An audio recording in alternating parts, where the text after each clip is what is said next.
American taxpayer-funded billionaire Elon Musk sent one of his rockets into space last night and it crashed as a surprise to no one.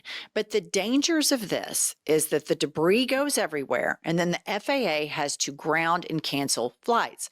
My son was heading home from college for spring break last night. Flights get canceled because they can't make it up the East Coast. There are real life consequences for this freak, American taxpayer-funded billionaire. You, American workers, paid for this shit show. And then your planes are grounded. It's not safe because there's debris falling all over the place because this guy is unhinged on ketamine, carrying out the wishes of Vladimir Putin and is a full-time nanny to a geriatric piece of shit named Donald Trump. Put up the headline. Starship launch attempt now. And then Ryan Sheed on Twitter says, have you said thank you to American taxpayers today who fund your life failures? I absolutely love that. And, another thing about Elon Musk, let's make no mistake. He's trying to get Starlink to take over the FAA while he is exploding rockets that impact the FAA. So this is clearly a conflict of interest, not to mention all the conflicts of interest prior to that. And Elon Musk, here he is. Okay, he's blowing up spaceship. I think this is 2 since January that have blown up, if I'm not mistaken. It could have been in the last 30 days, but let's just say, But anyway, he's blowing up spaceships. He is pillaging the American workforce. He is awarding himself contracts. He is losing money at Tesla. He's losing money at Twitter. And I think yesterday he lost like $22 billion worth of contract because he interfered in a South American, some type of political deal in South America. This guy is unhinged. He should be in charge of nothing. Not to mention 14 kids. That's just an aside. I hope that the countries of Canada, Mexico, and the European Union ban Twitter from their countries. Twitter is not a safe space. We had to put locks on all of our accounts and we no longer actively use Twitter anymore. We have it so that for this show, we can go in and vet that, yes, this tweet was sent and we can see it.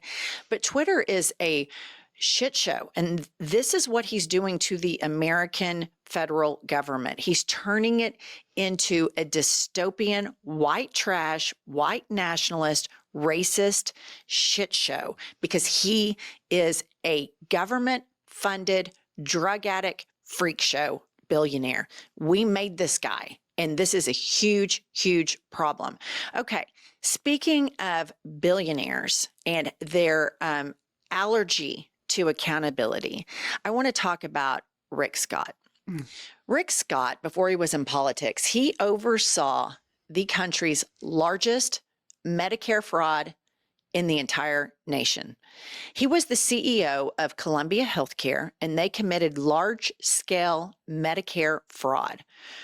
Rick Scott is worth over $200 million. And here is this piece of shit yesterday. Play the clip.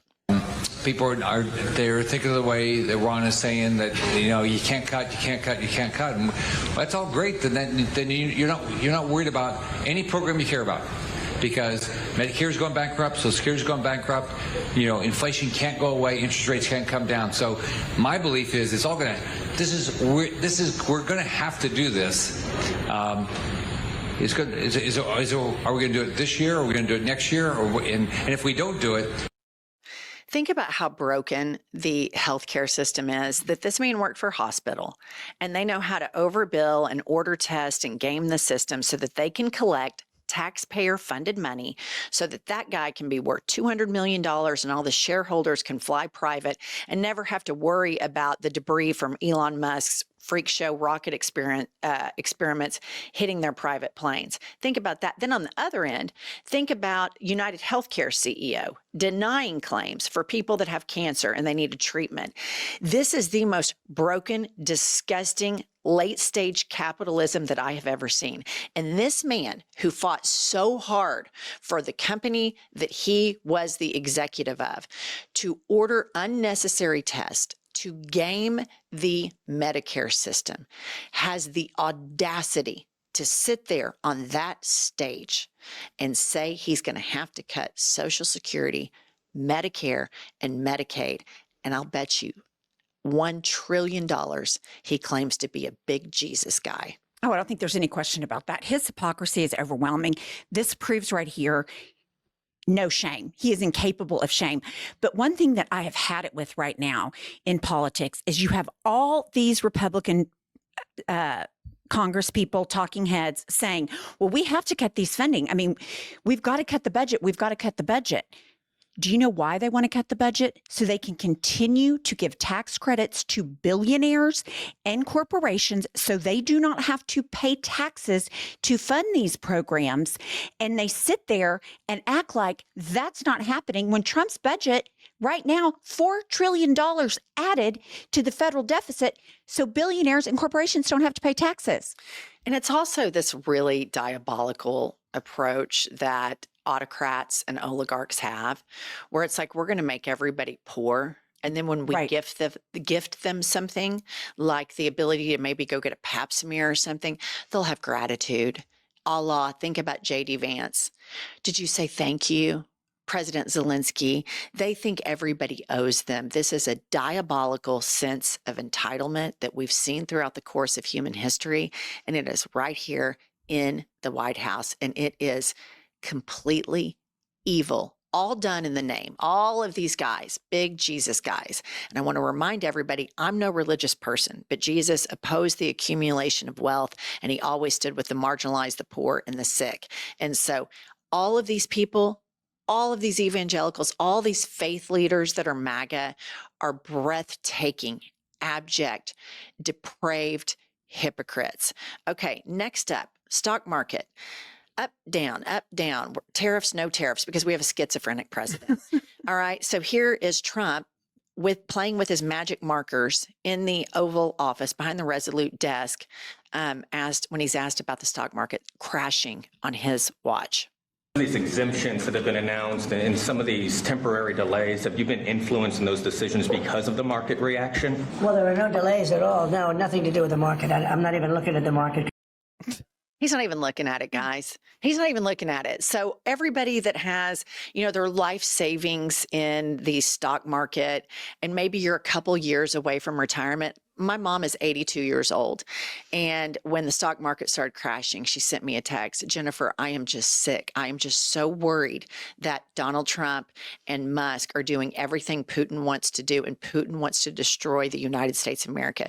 You know why she knows this? Because she is not intellectually lazy, and she vets the news.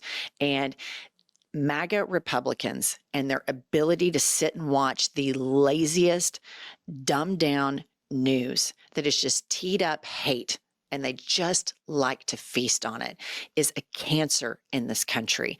And it has become so mobilized because they message this through churches. And this is a problem, if we make it through this, that has to be addressed. The way MAGA Republicans, starting way back to Reagan and even a little bit before then, used churches as a vehicle to radicalize the public. And you know who else noticed this? Vladimir Putin, because he entered through religious groups and the NRA, because he knew that's where all the dumb people were. Well, Donald Trump saying he doesn't look at the stock market is the most obscene thing I've ever heard. I mean, I take that back. It's a lie. It's a lie. Okay. But he's saying that he didn't delay. Well, I didn't delay. You're going back and forth on these tariffs all the time because Canada and Mexico are calling your bluff and you're a pussy. So you just keep going back and forth, and it's screwing the American people. And I'm sick of it. I'm sick of the media just letting him walk on these questions. They're not forcing the answer. And I'm also sick of the show and tell of the executive orders and the interpreter that says what the executive orders are. It's stupid. He's stupid. Hate everything about it. The reason that you didn't hear any pushback in there is because the attack on the First Amendment has already happened. That's right. And they are controlling which press have access to the Oval Office. They're controlling it so much so that when Zelensky was there, Russian propaganda news, state funded, found their way into the Oval Office, and the Oval Office said, oh, that was a mistake. Mistakes like that don't happen. I've been to the White House. I had to go through 4 layers of security to get in there. And you're telling me Russian state propaganda news found their way into the Oval Office when there was a planned ambush commanded by Vladimir Putin to failed drag queen J.D. Vance and geriatric pawpaw that wears an orange face and makeup, Donald Trump, told them to do that. And Putin had a live stream, no question, from his state founded, as he probably snorted caviar off of some Russian hooker's ass, because that's what they've done to the United States of America. It is pathetic. The AP wasn't in there and Reuters weren't in there. This office, this Oval Office, this executive branch favors Russia over Americans because Vladimir Putin knew, I'm going to get them to dislike each other. And he's won. He has won that aspect of it. But we, the people, still have agency, and we have to keep organizing. But I want to leave you all with a little bit of coy hopium here from Hawaiian Senator Brian Schatz. Please put up his tweet. And he says, the stock market is down, but at least everything is more expensive and services are getting shittier. On the other hand, we have more measles. To be fair, they are finally delivering the reductions in FAA and national park staff people have been demanding. That's how stupid, that's how breathtakingly stupid this MAGA movement is. Democrats, stop appeasing, stop capitulating, grow a spine, follow Crockett, follow AOC, follow Bernie, and stop this nonsense appeasement. And you should welcome the criticism from middle American, middle-aged women like us, because there are millions of us all around the country. Quit listening to these focus groups and clutching your pearls about moving to the middle and going to gun shows. It's the dumbest thing I've ever heard, and I feel dumber for having heard it. Subscribe to our channel, and we'll see you all later.